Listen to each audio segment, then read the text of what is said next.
तो चलिए students, states of matter chapter में हम नेक्स्ट वीडियो लेकर आ गए हैं, जिसमें आज हम पढ़ेंगे आइडियल गैस इक्वेशन के बारे में और कंबाइंड गैस लॉ क्या होता है। अब तक हम पढ़ चुके थे Boyle's law, Charles law, Gay Lussac's law और Avogadro's law. Today we will discuss about ideal gas equation. ये बहुत इंपॉर्टेंट है हमारे पास आइडियल गैस इक्वेशन। आप इसका डेरिवेशन नहीं, डायरेक्ट फॉर्मूला भी आप याद रखते हो तो भी ये आपके लिए बहुत इंपॉर्टेंट होने वाली है। लेकिन आज हम डेरिवेशन करेंगे आइडियल गैस इक्वेशन का और कंबाइंड गैस लॉ क्या होता है, और फिर हम पढ़ेंगे आइडियल गैस इक्वेशन से जो पीछे के लॉज हमने पढ़े हैं, क्या उनको भी हम डिराइव कर सकते हैं क्या आइडियल गैस इक्वेशन से। उन सब के बारे में आज हम डिस्कस करने वाले हैं। तो बने रहिए मेरे साथ। मैं हूं तरसेम जटैन और आप इस टाइम पे देख रहे हो जटैन क्लासेस। Let's start. तो बताइए स्टूडेंट, सबसे जो पहला लॉ था हमारे पास, जो फर्स्ट लॉ था, वो कौन सा लॉ था हमारे पास?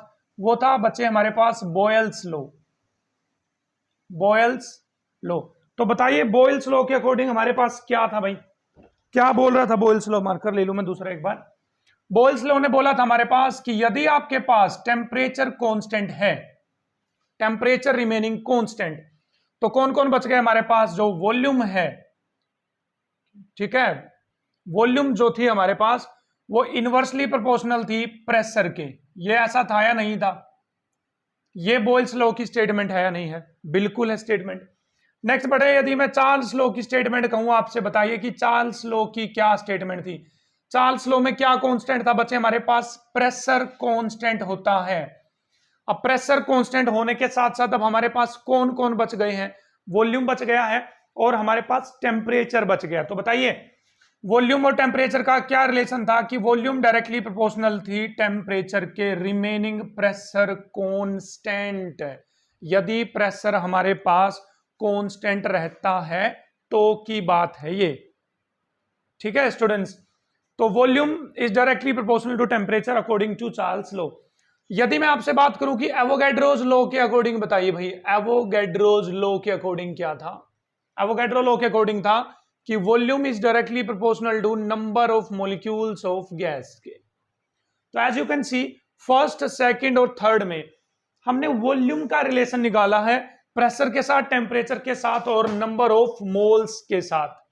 Got it? क्या इसमें तीनों वेरिएबल्स आ गए हमारे पास? देखो प्रेशर भी आ चुका है, बिल्कुल। वॉल्यूम तो है ही सभी में, बिल्कुल।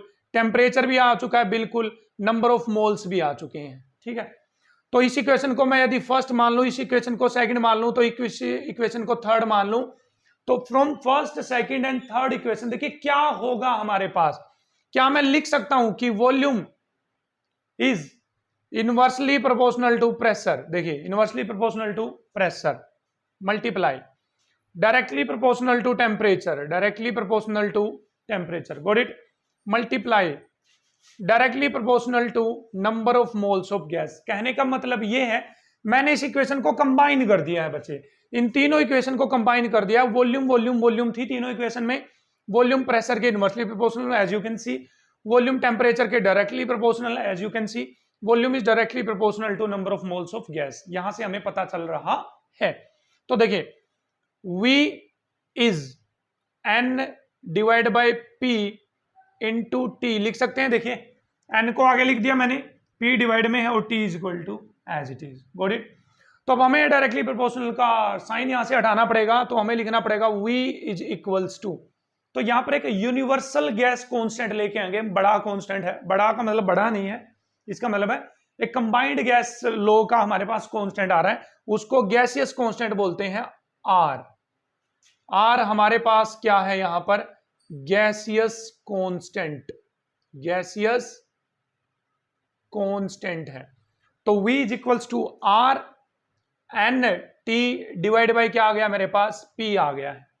अब P को मैं उस साइड में भेज दूं तो P V हो जाएगा। देखिए P V is equals to N को मैं आगे लिख दूं और यहां पर आ गया मेरे पास R और ये आ गया T। ये जो इक्वेशन आई है हमारे पास PV is equals to nRT, ये जो इक्वेशन आई है, this equation is known as ideal gas equation. बच्चे इस इक्वेशन को हम क्या बोलते हैं?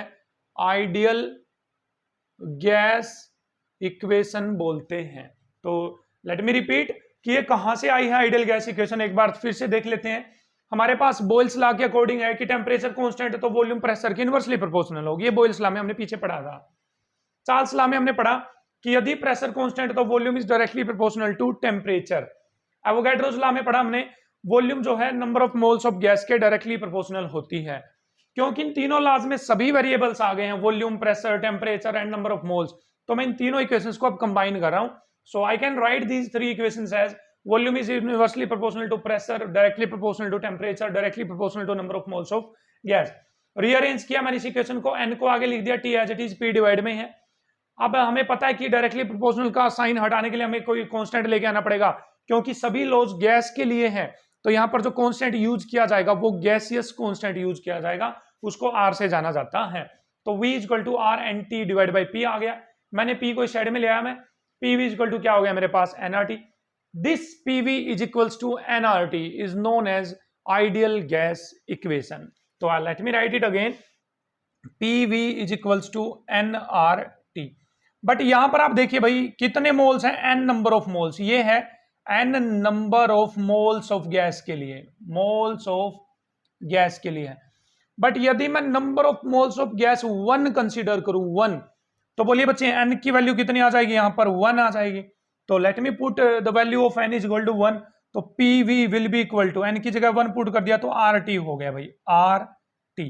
तो ये भी आइडियल गैस इक्वेशन है, बट ये किसके लिए है, हमारे पास 1 मोल के लिए, for 1 mole, single mole of gas के लिए हमारे पास ये वाली आइडियल गैस इक्वेशन है। तो this is also ideal gas equation, this is also ideal gas equation.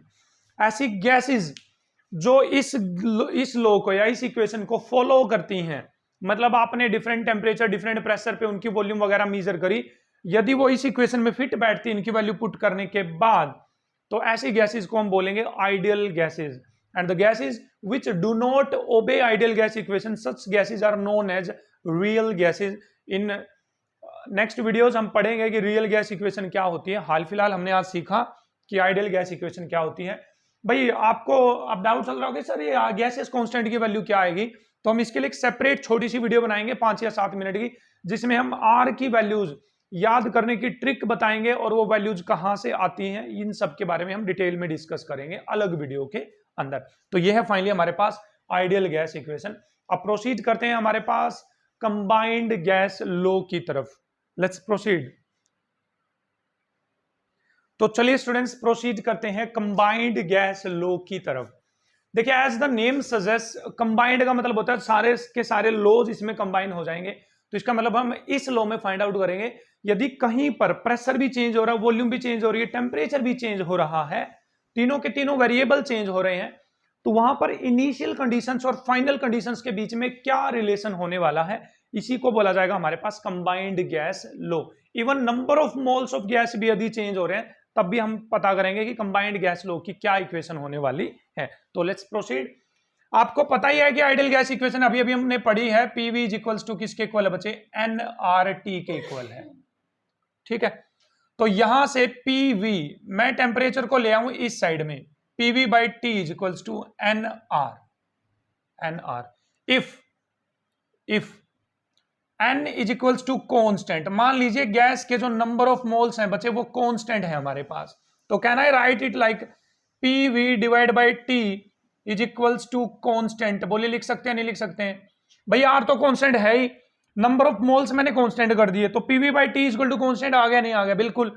तो यदि मैं इनिशियली बात करूं बच्चे, इनिशियल कंडीशन की, जहां का प्रेशर P1 है, वॉल्यूम V1 है और टेम्परेचर क्या है T1, तो वो किसके इक्वल आएगा, कांस्टेंट के इक्वल आएगा नहीं आएगा, बिल्कुल आएगा भाई कांस्टेंट के इक्वल। यदि मैं फाइनल कंडीशंस की बात करूं, फाइनल कंडीशंस की, तो फाइनल कंडीशन पे क्या हो जाएगा, मेरा प्रेशर P2 हो जाएगा, वॉल्यूम V2 हो जाएगी, टेम्परेचर T2 हो जाएगा। तो pressure P2, volume V2, temperature क्या हो जाएगा T2। लेकिन again it will also be equal to constant, तो ये भी किसके इक्वल होने वाला है, कांस्टेंट के इक्वल, कांस्टेंट के equal.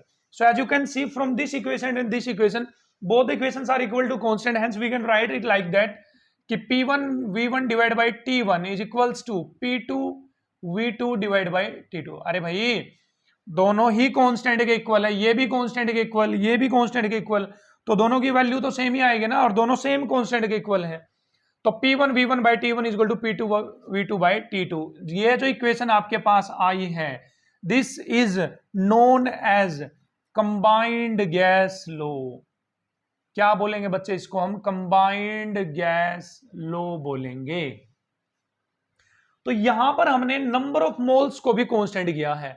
What if we do not constant this number of moles, तो क्या होगा भाई? यदि नंबर ऑफ मोल्स कांस्टेंट ना करें तो क्या होगा? तो बोलिए यहां पर ये इक्वेशन कैसे हो जाएगी? इस n को भी मैं डिवाइड में ले जाऊं तो PV divide by N T आ जाएगा, नहीं आ जाएगा? देखो n नीचे आ गया, t एज इट इज, और r क्या है भाई? कांस्टेंट। तो ये कांस्टेंट के इक्वल आ गया, नहीं आ गया है?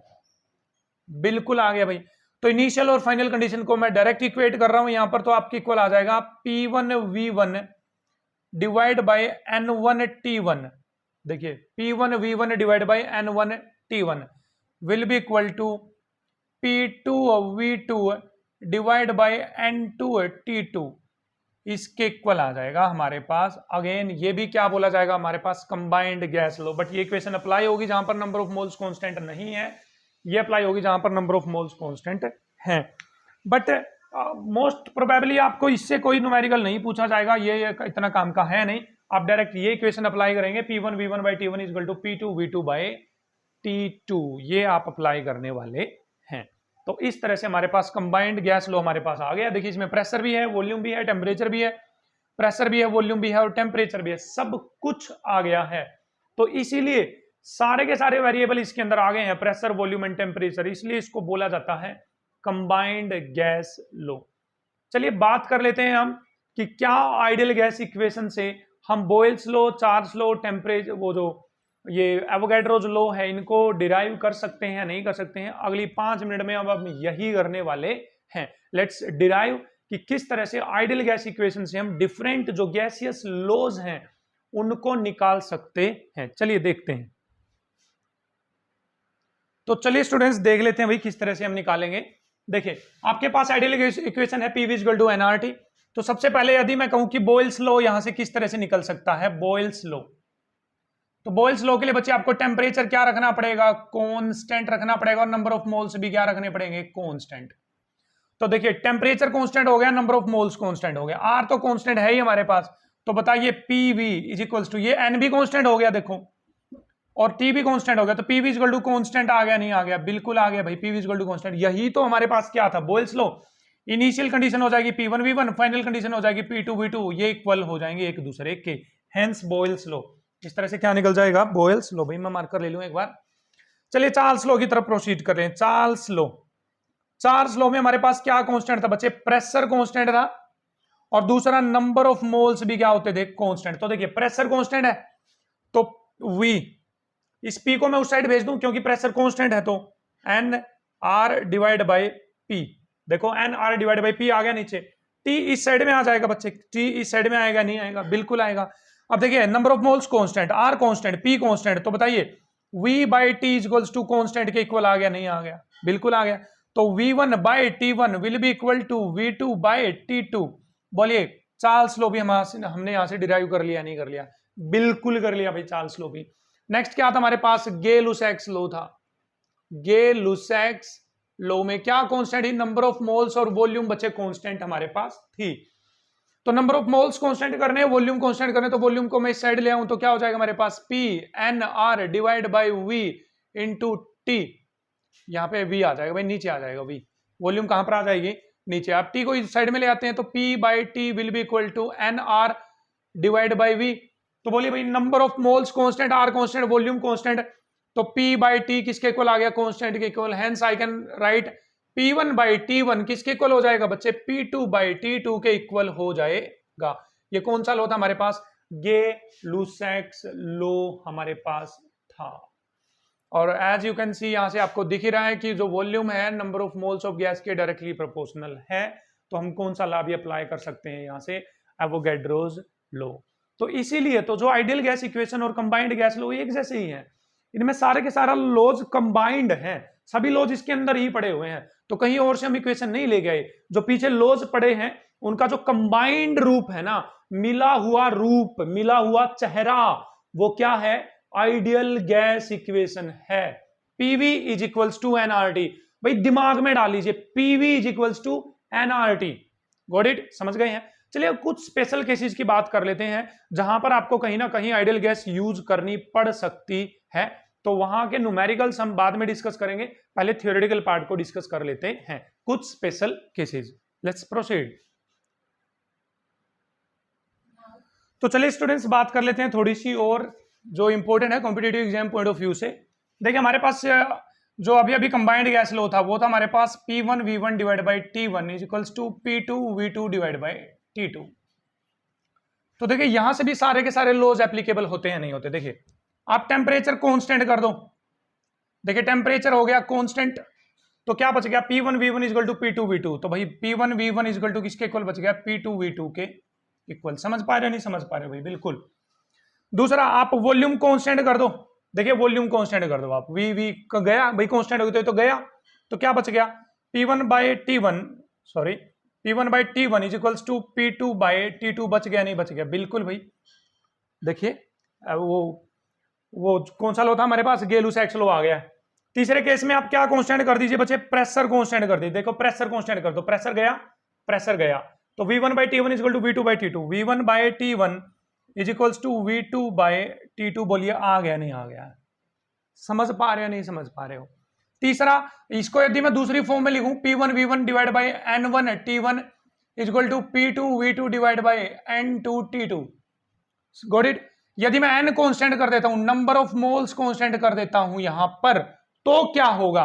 तो ये वाला लॉ अप्लाई होगा। देखिए P1V1 by T1 will be equal to P2V2 by T2। Combined gas law as it is apply हो जाएगा यदि नंबर ऑफ मोल्स कांस्टेंट होते हैं तो कहने का मतलब ये है आपको न्यूमेरिकल्स गिवन हो सकते हैं, उन न्यूमेरिकल्स में से आपको ये अंदाजा लगाना है कि इस इक्वेशन में क्या क्या कांस्टेंट है। जो जो इस इक्वेशन में कांस्टेंट है ना उसको हटा दो आप। देखिए जैसे पहले केस में टेम्परेचर कांस्टेंट था तो टेम्परेचर हटा दिया मैंने, ये बच गया। दूसरे कांस्टेंट में वॉल्यूम कांस्टेंट है तो वॉल्यूम हट गई तो ये बच गया है। प्रेशर कांस्टेंट है तो ये बच गया है। नंबर ऑफ मोल्स कांस्टेंट है तो ये बच गया है।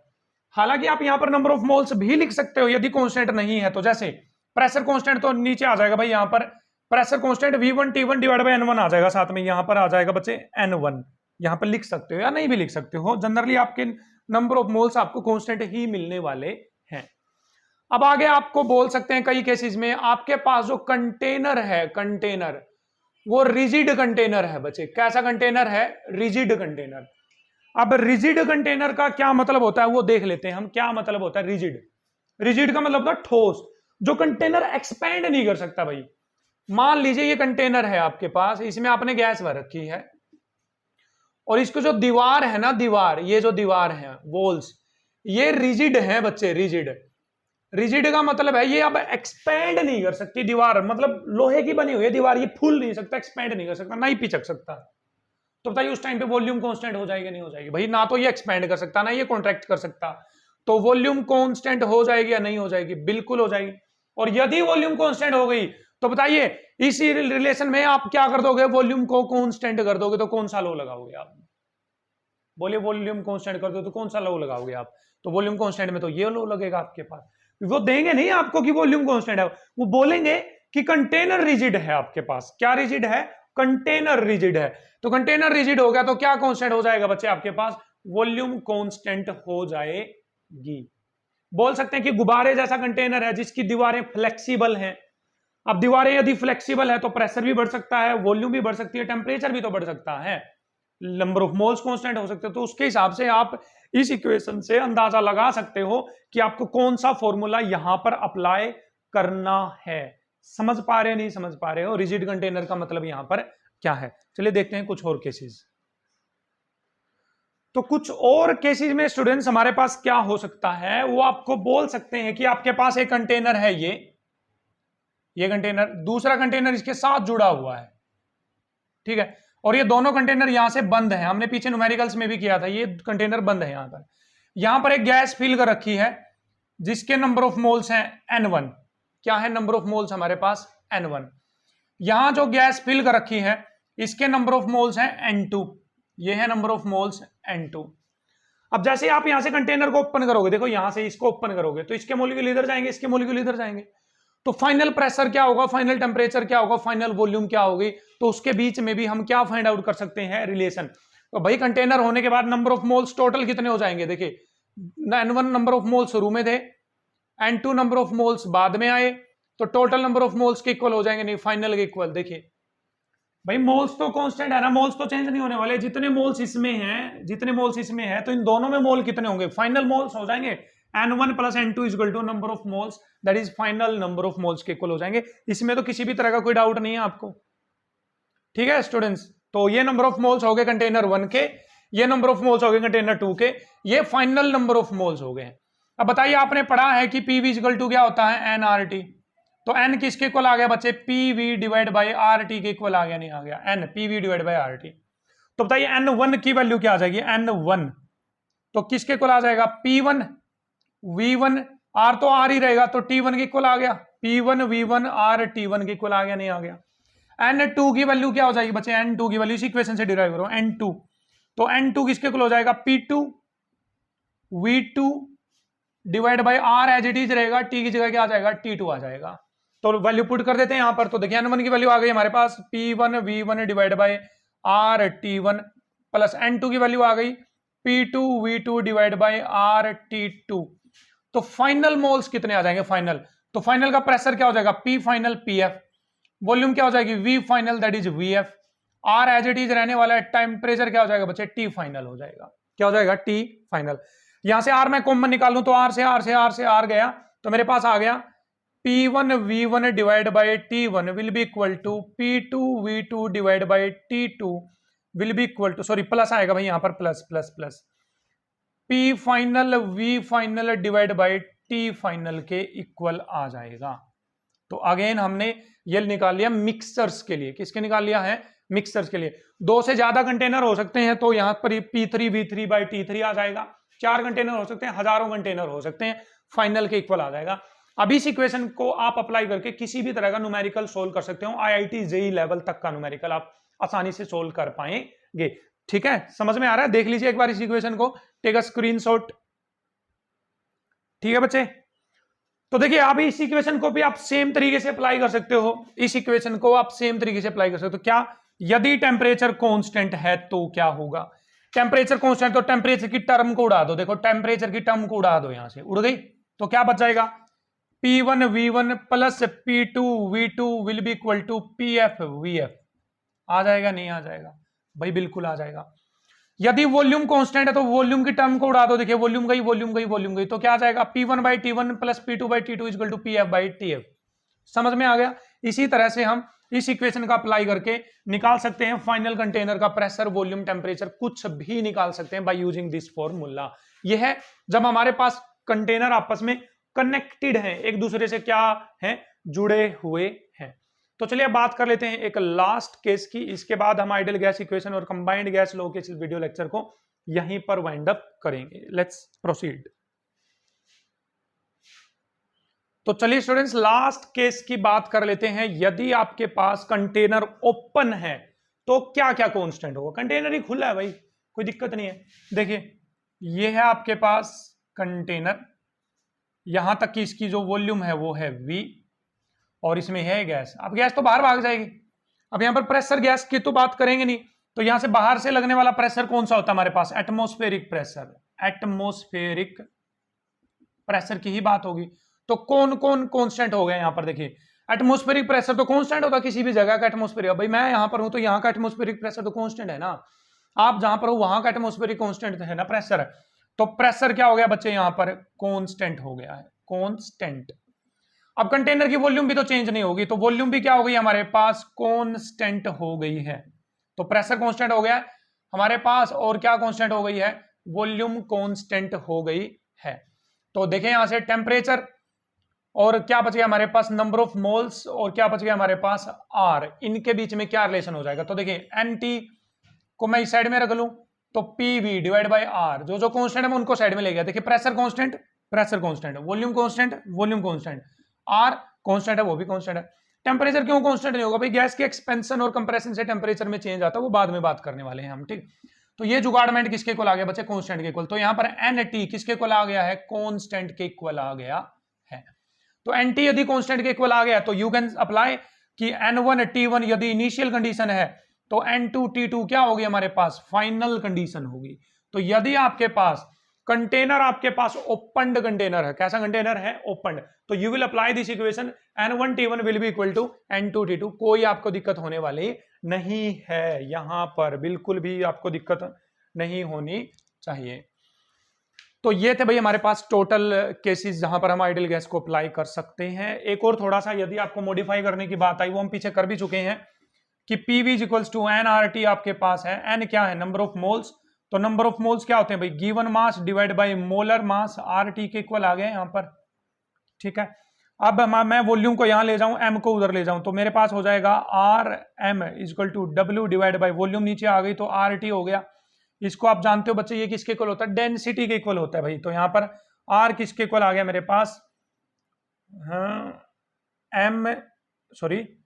R इंटू में यहां पर आ गया बच्चे मेरे पास M, तो ये किसके इक्वल आ गया, डेंसिटी के इक्वल, तो इक्वल टू RT। तो यहां से डेंसिटी का फॉर्मूला आ गया मेरे पास M मोलिकुलर मास इंटू में R डिवाइड बाई डेंसिटी निकाल रहे, तो RT कहां पर आ जाएगा, हाँ भाई R इंटू में कुछ गड़बड़ हुई भाई, यहाँ पर कुछ गड़बड़ है बच्चे भाई। यहाँ पर R की जगह P लिखिए, P यहाँ पर आ जाएगा P, हमने यहाँ पर आएगा P, ठीक है। तो यहाँ पर क्या आ जाएगा P, तो यहाँ पर PM था ना, तो यहाँ पर आ जाएगा P आ जाएगा बच्चे यहाँ पर, और RT अब कहां पर आ जाएगा, नीचे आ जाएगा। तो इस तरह से हम क्या भी निकाल सकते हैं, गैस की डेंसिटी भी निकाल सकते हैं by using ideal gas equation. समझ पाए, नहीं समझ पाए, P इक्वल टू nRT था, n given mass divide by molar mass होता है हमारे पास, मोलर मास को मैं उस साइड में ले गया तो PM हो गया, वॉल्यूम डिवाइड में आ गई, given mass divide by volume क्या होती है बच्चे, डेंसिटी होती है। तो PM इक्वल टू किसके इक्वल आ गया, DRT, तो डेंसिटी किसके इक्वल आ गई, P।